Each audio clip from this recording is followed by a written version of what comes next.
আসসালামু আলাইকুম দর্শক, দেশ এবং দেশের বাইরে থেকে যারা আমাদের প্রতিনিয়ত বিভিন্ন শিক্ষামূলক ভিডিও দেখে থাকেন প্রত্যেকে জানাই আন্তরিক মোবারকবাদ। এছাড়াও যারা আজকে থাম্বনেল দেখে নতুন ভিডিও দেখতে পাচ্ছেন প্রত্যেকে বলবো আপনারা চ্যানেল থেকে দেখলে চ্যানেলটি সাবস্ক্রাইব করে দেবেন, যদি পেজ থেকে দেখেন পেজটি ফলো করে দিয়ে পাশে থাকবেন, আর লাইক কমেন্ট শেয়ার করতে ভুলবেন না। আজকে নতুন রেসিপি নিয়ে আপনারা শেয়ার করতে চলে আসছি চানাচুর তৈরি। বাড়ি থেকে দেখাই 2 কাপ বেসন নিচ্ছি, 2 কাপ পরিমাণ বেসন নিচ্ছি, হাফ কাপ চাউলের গুঁড়া নিচ্ছি।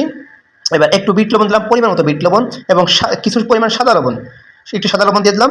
মরিচের গুঁড়া 1 চামচ পরিমাণ দিচ্ছি, হলুদের গুঁড়া 1 টেবিল চামচ পরিমাণ দিচ্ছি। এবার চাট মশলা দিলাম এবং সরিষার তেল দিলাম 2 চামচ পরিমাণ, 2 টেবিল চামচ পরিমাণ, 2 চামচ সরিষার দিলাম। সরিষার তেল দিলে একটা আলাদা ঝাঁঝালো হবে, যেটা খাইতে অনেক ক্রিস্পি এবং খাইতে অনেক সুস্বাদু হবে। আটার ব্যাগ বা আপনাদের বাড়িতে পলিথিন বা কাপড়, এই ছোট্টটা ছিদ্র করে নেবেন, ছোট্টটা ছিদ্র একটু ছোট্ট, যাতে সিরিঞ্জের মতো বের হয়। এবার এই ডোটা এই পলিথিনের মধ্যে দেবো, ডোটা পলিথিনের মধ্যে দিয়ে আমি হাতের চাপে চাপে বের করব। এটাকে তারপরে নিই কড়াইতে আমি তেল বসিয়ে রাখি, কড়াইটা তেল গরম হতে থাক। আর আমি এই যে সুন্দর করে এই পলিথিনের মধ্যে কিন্তু দিয়ে দিলাম। আপনারা পলিথিনের পরিবর্তে কাপড় বা অন্য কিছু ব্যবহার করতে পারেন।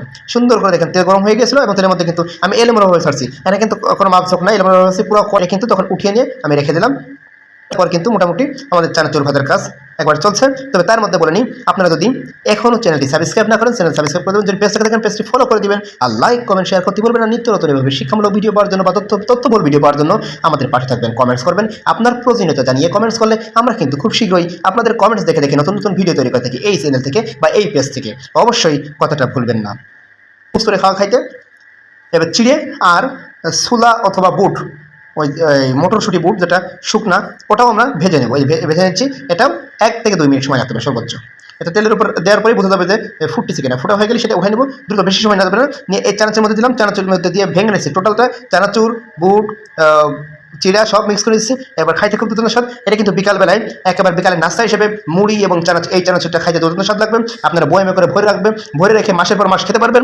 এবং আপনার স্বামী অথবা সন্তান যদি বাইরে থাকে, বাড়ির বাইরে থাকে, তাদের কাছে এই জার হিসেবে পাঠিয়ে দিতে পারেন, কাছের জারে ভরে পাঠিয়ে দিতে পারেন। তারা কিন্তু সারা মাস খেতে পারবে এবং আত্মীয় স্বজন আসলেও কিন্তু তাদের সাথে এটা এই রেসিপিটা শেয়ার করতে পারবেন। অবশ্যই এই রেসিপি থেকে আপনারা একটু উপকৃত হয়ে থাকলে আমাদের পাশে থাকবেন, কমেন্টস করবেন এবং আপনি পরবর্তী কী ধরনের ভিডিও চান সেটা কমেন্টসে উল্লেখ করে যাবেন। তবে আমি নতুন ভিডিও আসার পর্যন্ত আপনারা ভালো থাকবেন। শুভ বিদায়।